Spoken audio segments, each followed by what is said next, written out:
And yeah, as you mentioned, you talk about a lot of them in your book, which is Do Hard Things, Why We Get Resilience Wrong, and the Surprising Science of Real Toughness. And I found that section on emotions, listening to your body, so important because it adds a level that is not out there, right? And I think that's to your point. It adds the level of it's not about just pushing through.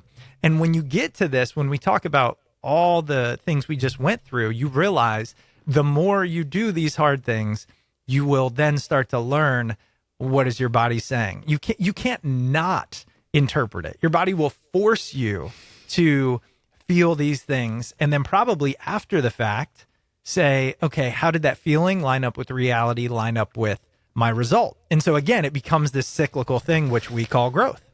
Exactly. I mean, all you're doing is, we think about training our body all the time in terms of physical pursuits, but we often neglect that we can train our mind.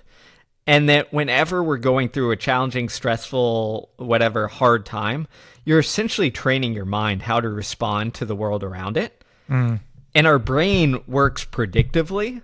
So if you consistently tell it like, hey, these things are threatening, these things are items to avoid, then it's going to comply. It's going to say, oh, you know what? We're going to avoid this, and I'm going to send a whole heck of a lot of stress your way so that you avoid this thing.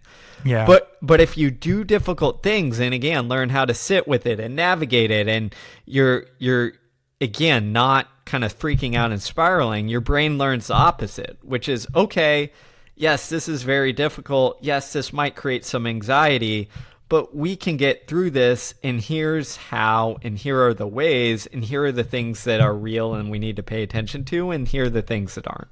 I love it.